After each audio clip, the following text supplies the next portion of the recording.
Munster came into this game top of the table on a run of 5 straight Pro 12 wins and having won all 3 encounters against Welsh opposition so far this campaign.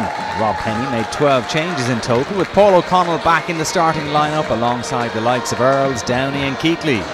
The home side started with an unchanged 15 after their great win away to Glasgow last time out. Rodney Parade proving to be a hard place to go for away sides this season. Only Leinster had come away with a win so far. The first half was a dour affair.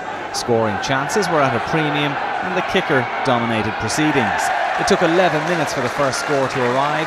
Munster were penalised by referee Marius Maitreya for collapsing the scrum, and Jason Tovey opened the scoring to make it 3-0. The out-half's left boot has been an important weapon for Dragons so far this season. Munster's equaliser arrived in the 25th minute when Dragons were penalised for not releasing in the tackle as the Munster men piled on the pressure.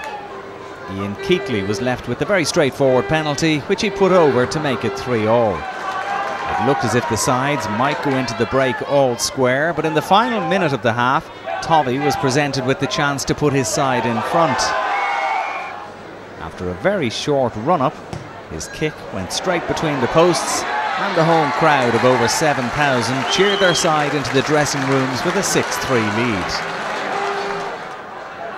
Early into the second half, Dragons struck a real blow when winger Matthew Pewtner got over for the first try of the game. And it was the man from Newport's first ever Pro 12 try for Dragons. A significant moment for the Welsh side and particularly for Pewtner. Tovey missed the conversion, but Dragons now had an 11-3 lead. Munster were struggling to create genuine try-scoring opportunities, but the boot of Keighley was keeping them in contention. This effort in the 52nd minute brought it back to 11 points to 6. Shortly after that, Keith Earls saw yellow for a high tackle on Dragons fullback Dan Evans. No argument from the Munster centre, and it was 10 minutes in the bin for the man from Limerick. But despite being a man down, it was the visitors who put the next points on the board when Keighley was on target with another penalty for 11-9. Ieuan Jones perhaps a little disappointed that his side were giving away so many penalties in kickable positions. It was 14 men apiece very shortly after that, when Dragons number 4, Cory Hill, was sin-binned for not retreating the requisite distance. Keighley was proving to be a key man for Munster on the night, and the Dubliner put his side in front for the first time in the 67th minute after Dragons were penalised yet again, this time for not releasing, much to the home crowd's chagrin. The out-half's kick was bang on target and Munster were 12-11 up.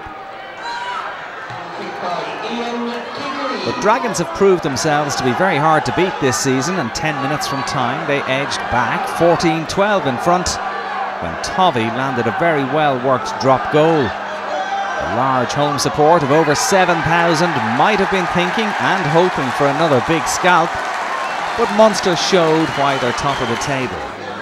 They didn't panic, and when Dragons transgressed again, and this time at the scrummage, Keighley held his nerve to put the Irish side 15-14 ahead with a monster kick from inside his own half on 73 minutes.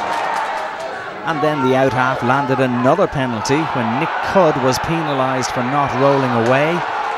Again, the crowd were unhappy with the decision, but Keighley's kick was good to seal an 18-14 win. The number 10 having kicked all 18 of Munster's points.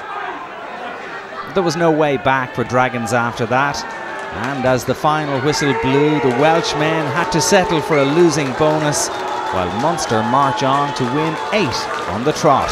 Final score in a very tight affair at Rodney Parade: Newport Gwent Dragons 14, Munster 18.